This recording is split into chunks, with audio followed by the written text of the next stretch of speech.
aussi nombreuses et nombreux ce soir, place de la République.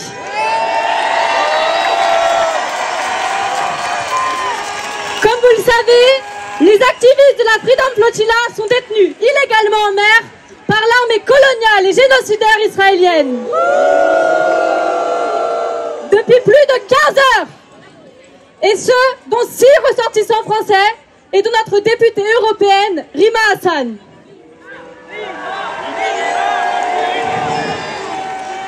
Et ce, sans aucune action de la France pour protéger ses ressortissants. Nous sommes donc ici réunis ce soir pour la libération de la Freedom Flotilla et pour la fin du blocus illégal à Gaza instauré par Israël.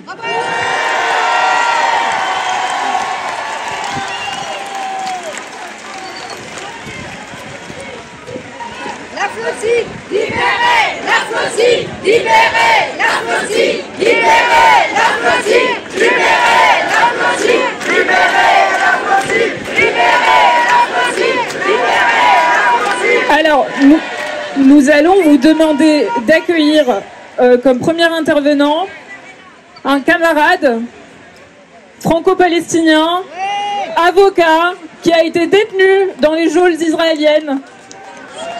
Et ce sera donc Salah Hamouri pour Urgence Palestine.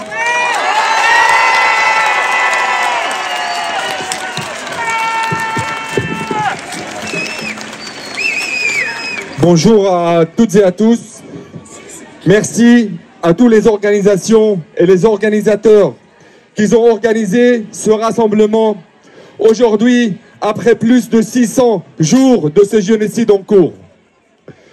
Le seul but de ce projet colonial est d'expulser les Palestiniens de leur patrie.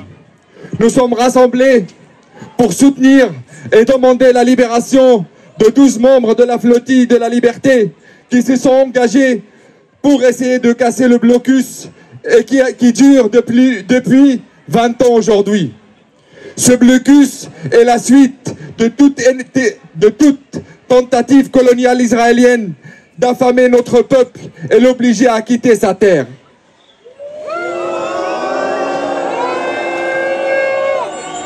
Cette initiative vient dans la continuité des initiatives citoyennes qui ont commencé avant 2010 pour briser le blocus imposé à Gaza. J'ai une pensée chaleureuse pour les citoyens français qui ont été arrêtés sur la flottille de 2011. Claude Léostic, Jean-Claude Lefort, Jérôme Glaise. Aujourd'hui,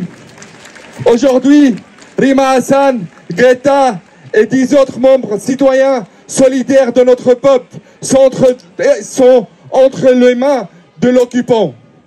Après l'attaque de leurs bateaux dans les eaux internationales, tout ça, ces personnes sont du bon côté de l'histoire.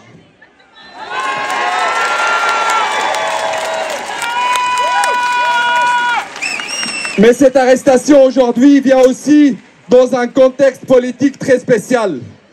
Après 20 mois de génocide en cours, jusqu'à maintenant, la France n'a pas dit un mot pour défendre les ressortissants français arbitrairement arrêtés. La complicité de la France avec le génocide en cours s'exprime aujourd'hui de plus en plus par les ventes d'armes à Israël. La dissolution d'Urgence Palestine, l'autorisation de la participation au Salon de Bourget d'entreprises israéliennes et d'entreprises impliquées dans le génocide. Macron avait prévu une reconnaissance light de l'État palestinien, avec des contraintes énormes pour la Palestine et sans aucune contrainte pour l'occupant.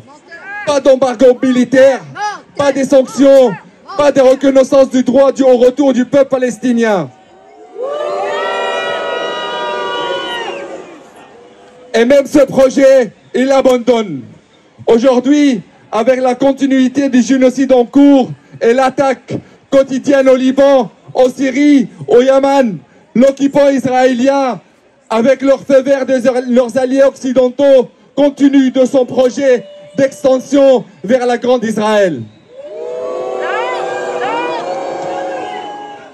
À ce moment historique, on n'a plus besoin que jamais d'une position politique forte et des initiatives citoyennes pour arrêter la tentative de la disparition du peuple palestinien.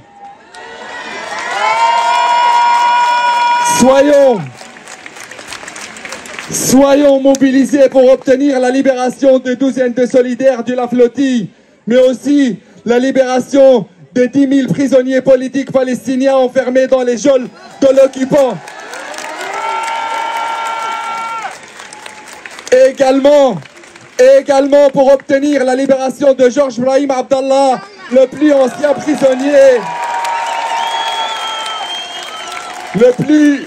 ancien prisonnier politique d'Europe, que la France refuse de les libérer pour satisfier ses alliés. Une fois de plus, l'histoire nous prouve le projet colonial ne peut être stoppé que par un projet de résistance et une solidarité internationale forte qui porte la voix des peuples. Gloire à cette solidarité internationale, gloire à la résistance, gloire aux prisonniers politiques palestiniens, gloire aux martyrs, et vive la liberté et l'indépendance du peuple palestinien. Merci.